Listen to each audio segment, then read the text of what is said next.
Hubo la habilidad suficiente para poder poco detectar y seguir los pasos de estos expoliadores. Lo que se trataba era de evitar que las piezas salieran del país. Una vez fuera de España, seguir la pista era imposible. Es una pieza importantísima para su pueblo, porque son las raíces de la fe de esa parroquia. Que de la noche a la mañana te lo lleven de esa manera, pues como comprenderás, no es agradable. Nunca sabes detrás de una puerta lo que nos vamos a encontrar, pero se toman todas las medidas de seguridad para primero salvaguardar su integridad física e incluso la vida primero de los moradores de la vivienda, la nuestra propia y por supuesto la de los vecinos.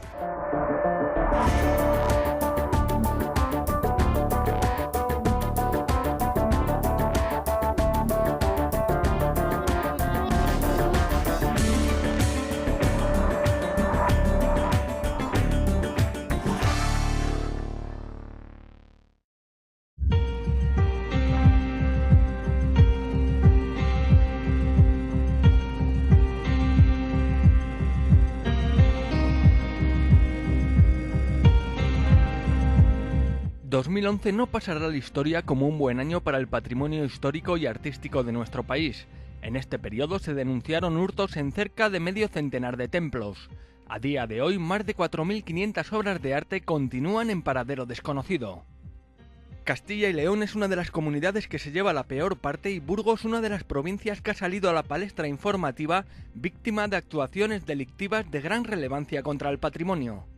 San Pedro de Cardeña, Baños de Valdearados y la ciudad romana de Clunia son algunos ejemplos. La dispersión geográfica y el abandono de los núcleos rurales crea el caldo de cultivo óptimo para la actividad de bandas organizadas. La Guardia Civil, por muy completas que tengan las dotaciones, tiene en estos tiempos muchos más sitios que vigilar.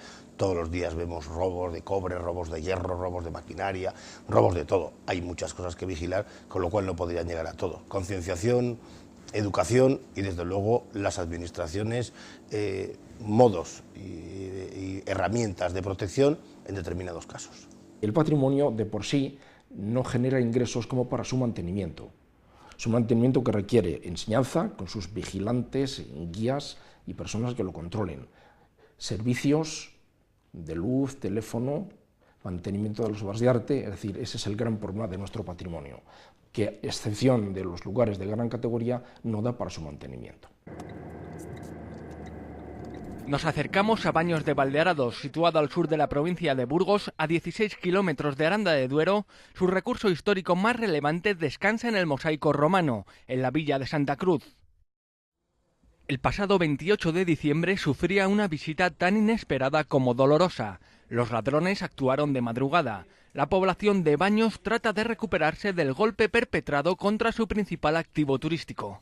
Oye, a nosotros la policía nos da esperanza de poderlo encontrar, que quizá más tarde que pronto, porque estas cosas no son cosas de un día y que dicen que tienen que esperar. Por lo menos esa es la información que nos han dado, que no saben nada y por lo menos a nosotros, pues si saben, no nos lo dicen. En concreto es lo más importante que tiene Baños. Y que de la noche a la mañana te lo lleven de esa manera, pues como comprenderás, no es agradable. Son días de incertidumbre, de indignación, de rabia y de incredulidad. La visita de los técnicos de la Junta de Castilla y León no hace sino certificar los destrozos ocasionados al mosaico. Jamás se va a poder sustituir. Quizás se puede recuperar, pero lo que ha perdido ya y el daño que se le ha hecho es totalmente irreparable. Es un acto vandálico que lo único que denota es una falta de cultura. Pues una sensación muy desagradable, de impotencia, de rabia y yo qué sé, eso es lo mínimo. Pensamos que era una inocentada, pero desde luego es una realidad. Sobre todo cuando hablas o cuando lo ves, es que vienen ganas de llorar, ¿eh? El daño sobre la escena principal del mosaico dedicado al dios Baco es irreparable. Lejos de actuar con sutileza, los ladrones se ensañan. Los destrozos quedan patentes en una de las cerámicas mejor conservadas de la península, cuyo origen se remonta al siglo V después de Cristo.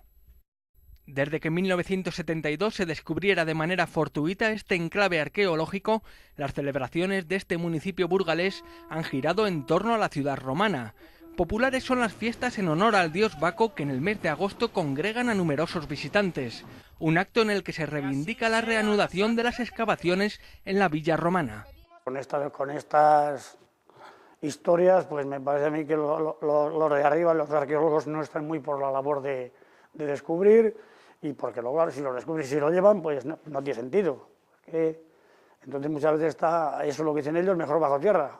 En principio reivindicábamos que se retomaran las excavaciones, y como eso vemos que va siendo imposible, pues ahora el motivo casi principal que tenemos es pasar un día de convivencia. Ha habido que esperar a un hecho de este calibre para que se refuercen las medidas de seguridad en torno al yacimiento. Tal vez estas llegan demasiado tarde. Un poco más de vigilancia hay, pero si vienen a hacer mal, te da igual, con cámaras que sin ellas. Estamos hablando en muchos casos de profesionales de la delincuencia en los bienes materiales. Por supuesto que esto lo tienen perfectamente calculado, con lo cual las medidas que podamos poner, bueno, no llegarán ni a ninguna parte. Cámaras de vigilancia y alarmas ha llegado un poco tarde, pero la verdad es que tampoco pensábamos que esto pudiera suceder. Pasa el tiempo y las investigaciones no dan el fruto deseado. Las esperanzas comienzan a desvanecerse. Yo no tengo ninguna noticia, y sí que hablo periódicamente con la Guardia Civil, y no tengo ninguna noticia que se haya avanzado en la investigación. Creo que es un poco difícil el volverla a encontrar, y luego, bueno, aunque aparezca, yo creo que ya no va a ser lo mismo. Seguimos los rastros del expolio. Recorriendo el rastro que trazaron los romanos a su paso por la península, llegamos a Peñalba de Castro. En los últimos tiempos, la ciudad romana de Clunia también ha sufrido en sus propias carnes la acción de los ladrones. El pasado mes de diciembre se descubría el robo de un sillar con relieves fálicos. Donde antes se encontraba esta figura, ahora quedan las huellas de la grúa utilizada para desplazar la pieza. No es el único robo en este singular enclave. En los últimos años hay registradas cerca de 25 denuncias por sustracciones en la pequeña Roma burgalesa. La Guardia Civil, en la provincia tan extensa como tenemos, con esos 400 bienes de interés cultural que existen en nuestra provincia, realiza y tiene un plan específico fundamentalmente de presencia en el entorno de esos bienes de interés cultural que viene desarrollando y que tratan de minimizar en todo caso el impacto de estos delitos contra el patrimonio histórico. Es bien cierto que en todo caso en el ámbito de la colaboración y la coordinación entre las distintas administraciones, entre los propios propietarios de esos bienes de interés cultural, pues resulta fundamental que las actuaciones que se realicen se hagan pues de forma coordinada. Nos encontramos casos de norte a sur de la provincia. En Orbaneja Río Pico, pueblo del Alfoz de Burgos, fue un menor quien sustrajo 10 piezas de la ermita del siglo XVI. A comienzos del mes de marzo, sus 230 habitantes se despertaban sobrecogidos por la noticia.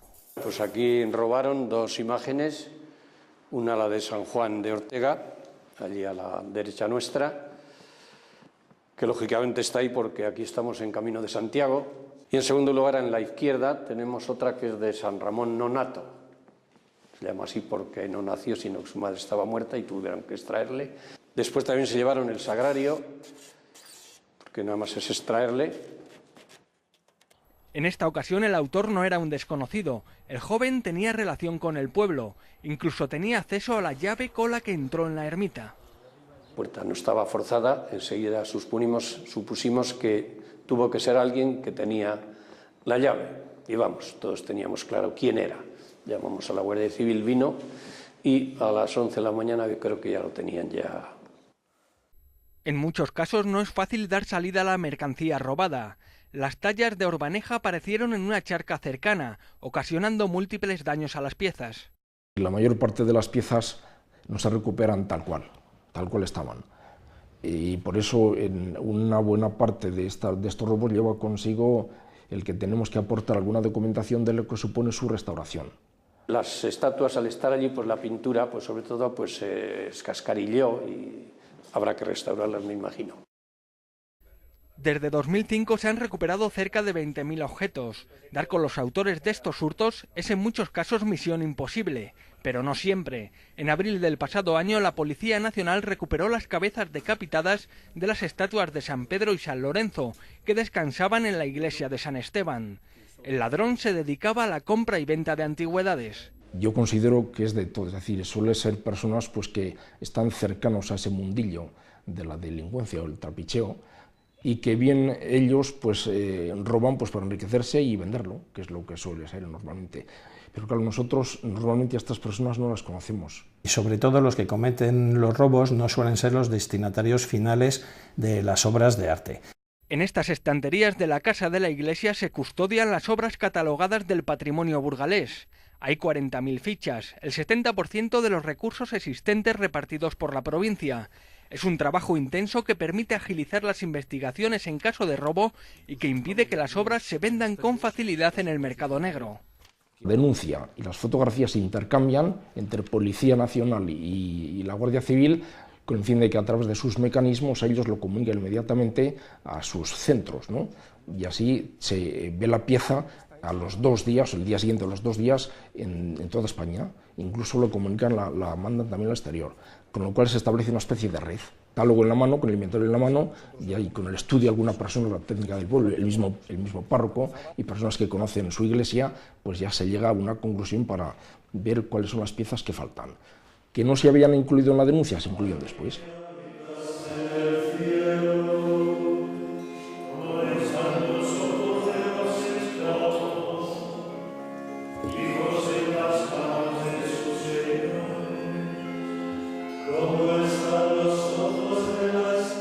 Monasterio de San Pedro de Cardeña, una veintena de monjes se dedica a la oración y a la elaboración de vinos y dulces en un enclave privilegiado, a menos de 10 kilómetros de Burgos. La madrugada del 14 de febrero, su tranquila actividad cotidiana se veía alterada al recibir la visita de una banda organizada. Con una notable destreza, 3 personas de nacionalidad rumana irrumpían en la capilla cidiana. Se construyó a principios del siglo XVII para recoger los sepulcros que estaban situados en la iglesia, y el sepulcro fundamental es Perciz Campeador con su esposa Jimena. Conocían bien el terreno que pisaban, tenían todo bajo control, su puesta en escena es impecable. De hecho, evitan pasar por la iglesia central donde se encuentran instalados los sensores de vigilancia. En aquel momento del robo había 2 sensores en la iglesia de movimiento. Y claro, si pasas por la iglesia, evidentemente salta la alarma. Y ellos evitaron la iglesia y entraron por una parte, por una ventana, que no estaba con medidas de seguridad. Nos dimos cuenta de que era un grupo muy especializado y luego estos hechos se vieron confirmados en las entradas y registros. El material que incautamos no es el que se suele incautar normalmente, sobre todo nos llamó la atención los elementos de cerrajería. Eran capaces de vulnerar prácticamente cualquier sistema de seguridad. Tenían, también nos llamó la atención, 2 alarmas muy costosas que habían comprado para poder inutilizarla, los elementos de cerrajería, elementos de escalada, luego también armas, también tenían pasamontañas, tenían pelucas para poderse disfrazar y demás. Eligen la vía más complicada pero la más directa. No buscan las piezas de mayor valor, pero sí las que pueden venderse más rápido. Forman parte de la colección de segundo escolar. Parece ser que ellos venían sobre todo a las cosas de metal o les llamaban más la atención, ¿no? De hecho, pues la vitrina que se llevaron toda era la vitrina de las monedas de oro, plata y bronce. Y después al lado había otra vitrina con cajas románicas, góticas, metálicas, que se las llevaron, y había una caja en esa misma vitrina bizantina, pero era de madera lacada, muy bien policromada, etc. Y esa la dejaron allí. El caso se resuelve en apenas 4 días. El delegado del Gobierno en Castilla y León habla de la necesidad de estrechar la colaboración entre administraciones y de la implicación de los propios ciudadanos. Para buscar una mayor colaboración, coordinación e información de todos los servicios y todas las fuerzas de seguridad que están establecidas en Castilla y León, pero también una llamada de atención a los ciudadanos en general. Sus palabras llevan un agradecimiento implícito. Los ladrones inspeccionan el lugar antes del robo. No son conscientes de que su visita no pasa desapercibida. Es José Luis, uno de los monjes más joven, quien repara en su presencia. Son días de invierno, el frío burgalés no invita a dejarse caer por el monasterio cisterciense. La nieve frena a los turistas y las visitas caen en picado. Los 3 rumanos acompañan al guía turístico e incluso pasan por la tienda del monasterio. José Luis anota la matrícula de su vehículo. Ha caído una nevada, la única nevada maja que ha caído este año, y eran unos días pues que aquí pues venía el cartero, el panadero y poco más. Ese día pues yo no creo que fueron los únicos que visitaron el monasterio el martes por la mañana. Y pasaron por portería, preguntaron por la visita, pasaron por aquí también, porque bueno, la visita se hace por la iglesia y entre portería y la puerta de la iglesia esta puerta suele estar abierta.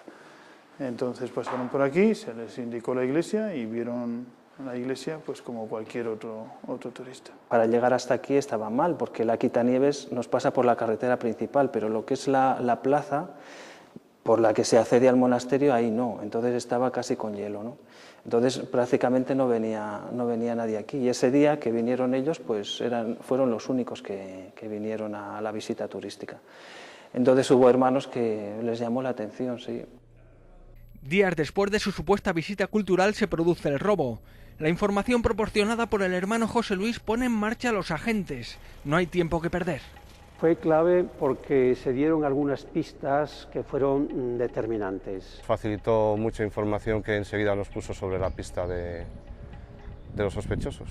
Bueno, yo creo que la gente tiene miedo en un pueblo de pocos habitantes, ruidos por la noche, pero en fin, siempre existen procedimientos, ¿no? Llamar Guardia Civil, llamar a cualquier sitio para, en la medida de lo posible, como decíamos, bueno, pues que cada uno aporte allá hasta donde pueda llegar. Esto es cosa de todos. Fue un poco corazonada y suerte. El botín ya está en casa de los ladrones, en el barrio de Parralillos de la capital burgalesa. Hay que actuar con la mayor rapidez posible. Se busca destino a unas piezas de gran valor en el mercado negro. Lo que se trataba era de evitar que las piezas salieran del país. Una vez fuera de España, seguir la pista era imposible. Comienza el procedimiento de investigación con la inspección ocular. Se recogen todas las huellas posibles en el escenario del robo. Las pruebas obtenidas en el propio monasterio por la policía judicial serán claves en el transcurso de la investigación. Cuando tuvimos conocimiento del robo, nos trasladamos al lugar un equipo de investigadores y personal del laboratorio, con la finalidad de realizar las primeras indagaciones y sobre todo una exhaustiva inspección ocular. La inspección ocular en este caso fue muy fructífera porque nos dio una serie de datos que luego fueron fundamentales para el esclarecimiento de los hechos. En base a la inspección ocular se comprobó que habían realizado una visita previa porque eludieron los sistemas de seguridad y sobre todo las cámaras. También nos dimos cuenta que tenían que tener unas características físicas especiales para poder cometer el robo. Una vez recibida la denuncia, bien de manera escrita o verbalmente, lo importante es trasladarse al lugar de los hechos, realizar la inspección ocular, tomar las huellas y vestigios que existen de tal manera de que no se pierda ninguna. Se realiza un informe fotográfico y después se analiza y se estudia para llevar a cabo la investigación. Es hora de cotejar las huellas. Se trabaja sin descanso en el laboratorio de criminología. Una primera comparativa arroja a la luz a 100 sospechosos localizados en 20 domicilios de la capital burgalesa. Una vez que se realiza el trabajo de campo, ya en las dependencias nuestras se analiza, se sigue una línea de investigación, se cotejan todos los datos y la base de datos que dispone la Guardia Civil en este sentido en cuanto a información es bastante amplia. Entonces, en base a esa inspección ocular, miramos el resto de conjuntos monumentales de Burgos y alrededores y nos dimos cuenta que había una serie de coincidencias. Por eso elaboramos un listado de sospechosos, un listado muy numeroso, abarcaba alrededor de 100 personas, y también estaban ubicados, detectamos unos 20 domicilios. Hicimos unas gestiones previas sobre todos ellos, realizando descartes, y llegamos a un listado más reducido. La movilidad geográfica de los autores complica la investigación. La banda se mueve en Logroño, pero ocasionalmente instala su centro de operaciones en Burgos. Para no dejar pistas, con frecuencia cambia su domicilio. Como los robos los iban a cometer en Burgos, habían puesto su base de operaciones en Burgos, pero 2 de ellos venían de La Rioja. Las horas posteriores al descubrimiento del delito son claves en la resolución del caso. 20 agentes trabajan día y noche para dar con los autores. Por eso estoy especialmente orgulloso de la gente que trabajó en esta investigación, porque dejamos a un lado todo para centrarnos únicamente en esto, porque sabíamos que si no lo recuperábamos en los días siguientes, las obras de arte se iban a perder. La noticia salta a primera plana de los informativos. Nuevo ataque al patrimonio. Esta vez ha ocurrido en el monasterio burgalés de San Pedro de Cardeña. Se han despertado sobresaltados. Una banda organizada ha irrumpido de madrugada. Los cacos conocían bien el terreno que pisaban, demostraron una destreza impecable. Se llevaron 115 piezas. La policía sigue su rastro. Detenidas 3 personas de nacionalidad rumana en el transcurso de la operación Destierro. Nosotros seguimos nuestro ritmo, sí que pues hay más movimientos, sobre todo de medios de comunicación. La policía va haciendo su trabajo, pues de vez en cuando vienen pues con fotos o con sus ideas y sus movimientos detrás de los supuestos ladrones y bueno, pero para lo que es la vida de la comunidad pues sigue siendo una vida normal, claro, reparando vidrieras y tapando agujeros. Pero no hay crimen perfecto, los ladrones cometen un error, se dejan ver en las inmediaciones de la Cartuja de Miraflores que cuenta con videovigilancia. Es su próximo objetivo, su ambición termina por situarlos en el punto de mira de la Guardia Civil. Habían hecho, digamos, lo que nosotros llamamos las previas sobre la Cartuja y no descartamos que efectivamente fuesen a cometer el robo allí. Hay que asegurar el objetivo, es momento de estrechar el cerco. Ellos no lo saben, pero están siendo vigilados de cerca. A todas esas personas y esos domicilios les sometimos a vigilancias discretas y a seguimientos y en base a ello, a las conductas de estas personas, comprobamos que un grupo tenía una conducta, digamos, inhabitual. Entonces nos centramos en ese grupo. Localizamos sus vehículos y el piso donde se ubicaban. O sea, detectamos en los seguimientos que tenían conductas anómalas, que realizaban contravigilancias, que tenían una actitud sospechosa. Entonces, en base a eso, nos centramos sobre todo en ese grupo. Es un grupo violento, posee armas de fuego y no duda en hacer uso de la fuerza. Hay que tomar todas las precauciones posibles para entrar en su vivienda. Siempre hay un componente de riesgo que no se puede controlar, pero se intenta minimizar al máximo posible. Se organiza bien la entrada, siempre con mandamiento judicial y con las medidas básicas de seguridad. Son los momentos más tensos porque nunca sabes detrás de una puerta lo que nos vamos a encontrar, pero se toman todas las medidas de seguridad para primero salvaguardar su integridad física e incluso la vida primero de los moradores de la vivienda, la nuestra propia y por supuesto la de los vecinos. O sea, se hace para que haya el menor riesgo posible. En el asalto son detenidas 3 personas de nacionalidad rumana. Se recuperan gran parte de los objetos de San Pedro de Cardeña y también de la iglesia de Villatoro. Los vecinos no se lo creen, han convivido con una banda de ladrones de patrimonio. Muchísima policía y luego muchos de paisano. Hace pocos días pues tenemos la plaza de garaje juntos, llegamos casi a la vez y subimos en el ascensor juntos y todo, bien, normal. Al día siguiente del asalto, la mujer de uno de los detenidos continúa en la vivienda. Se tapa el rostro, quiere continuar en el anonimato. Bianca, no hables más, ¿eh? Que no, venga. No hables más. Pues en esos 3 días hubo una intensa labor policial, ¿no? Y de hecho pudieron recuperar casi todo lo que se llevaron. Pues hubo la habilidad suficiente para poder poco detectar y seguir los pasos de estos expoliadores. Llega el momento de devolver a su lugar de origen las piezas robadas. La experiencia obliga a los monjes a instalar nuevas medidas de seguridad. El sentimiento de vulnerabilidad crece en esta comunidad religiosa. Casa con tantas puertas como esta es muy mala de guardar. Y por más que hacemos, pues, en fin, o nos encerramos en un búnker, que tampoco es cuestión, o siempre está el riesgo de que alguien pueda robar. Hemos ya, en fin, dado mayor cobertura para que en caso de que se dé otro, en fin, intento de expolio, al menos las alarmas funcionen. Hay bastantes puertas, después la iglesia no la podemos tener cerrada, pues la abrimos no solamente al culto, sino para que la gente pueda venir a orar, etcétera, y no siempre estamos allí, entonces pues por ahí también pueden entrar, ¿no? Pero en fin, preferimos vivir más tranquilos, con cierta prudencia, ciertas medidas, que ya digo, tener esto como si fuera un búnker de una cárcel lleno de rejas. Los ladrones ya se habían deshecho de una buena parte de las monedas de la colección de segundo escolar. En el registro efectuado en la vivienda también aparecen parte de las piezas sustraídas en la iglesia del barrio burgalés de Villatoro a comienzos de febrero. La banda no perdía el tiempo. Encontramos pues todo revuelto, la iglesia abierta, todo revuelto, y se habían llevado pues todo el metal. todo lo que eran piezas de metal, desde los candelabros hasta las campanillas de los monaguillos y la cruz parroquial y bueno, pues todo lo que es metal, las coronas de la Virgen. Pues han encontrado las piezas, digamos, más sencillas, menos artísticas y parece ser que fundamentalmente candelabros. Yo bien pensaba que la iglesia era segura, puesto que les costó el romper la puerta, pero venían con elementos para cumplir con su trabajo. Su valor económico en muchos casos es incalculable, pero lo es más su valor sentimental. Y no por miedo a equivocarse, porque esto es susceptible de la oferta y la demanda, ¿no? Y el mercado pues es muy aleatorio, sino que no lo da por una razón muy sencilla, es una pieza importantísima para su pueblo, porque son las raíces de la fe de esa parroquia.